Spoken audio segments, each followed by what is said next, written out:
नातवानेच आजीला कचऱ्यात फेकल्याचं उघड झालंय। आजीला फेकतानाचा सीसीटीव्ही समोर आलाय। अतिशय महत्त्वाची अपडेट आपण पाहतोय। मुंबईच्या आरे कॉलनीतील धक्कादायक घटना काही दिवसांपूर्वी समोर आली होती। आजीला फेकल्याप्रकरणी आता तिघांना अटक करण्यात आली आहे। एका वृद्धेला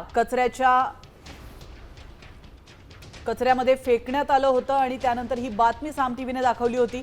मात्र आता याची पुढची अपडेट समोर येते। या आजीला नातवानेच कचऱ्यामध्ये फेकल्याचं उघड झालंय। कडील आरे कॉलनी रोड परिसरातून माणुसकीला काळीमा फाटणारी धक्कादायक घटना 2 दिवसापूर्वी उजेडात आली होती।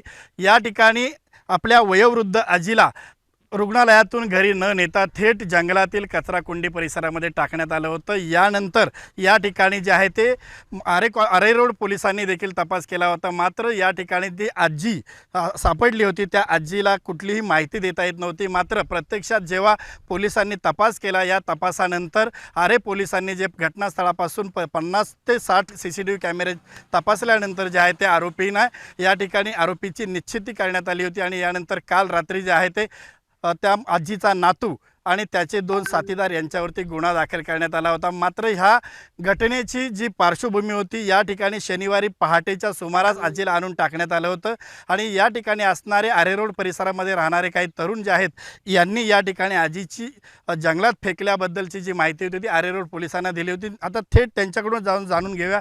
भाऊ, काय सांगशील, या ठिकाणी नेमकं काय घडलं होतं शनिवारी आणि आपल्याला कसं या संदर्भात माहिती मिळाली होती? म्हणजे सकाळी 7च्या दरम्यान माझा मित्र इथं टॉयलेटला गेलेला।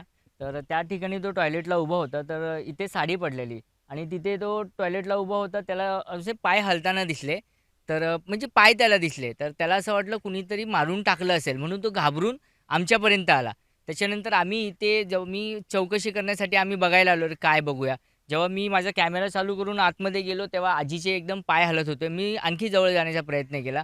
जवळ गेलो तेव्हा कळालं की त्या आजी जिवंत आहेत आणि मी आणखी पुढे गेलो तेव्हा त्यांचा असं चेहरा सडलेला दिसला। म्हणजे चेहऱ्याचा हा भाग पूर्ण त्यांचा सडलेला होता। मग नंतर मी त्यांना हाक मारली, आजी म्हटलं, आजी कुठून आलात तुम्ही?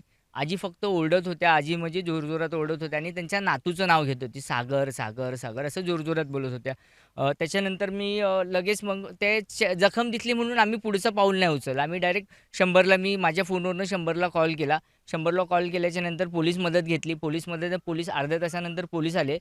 पोलिसांनी जेव्हा चौकशी केली, थोडंफार पोलिसांनी ह्यांनी बाहेर काढलं आणि माझे 2 मित्र होते, त्यांनी बाहेर काढलं। बाहेर काढल्याच्यानंतर पोलीस सोबत होते। बाहेर काढल्याच्यानंतर पोलीस आता isakal.com आहे देशातील नंबर 1 ची मराठी न्यूज वेबसाईट। प्रत्येक अपडेटसाठी isakal.com ला नक्की भेट द्या।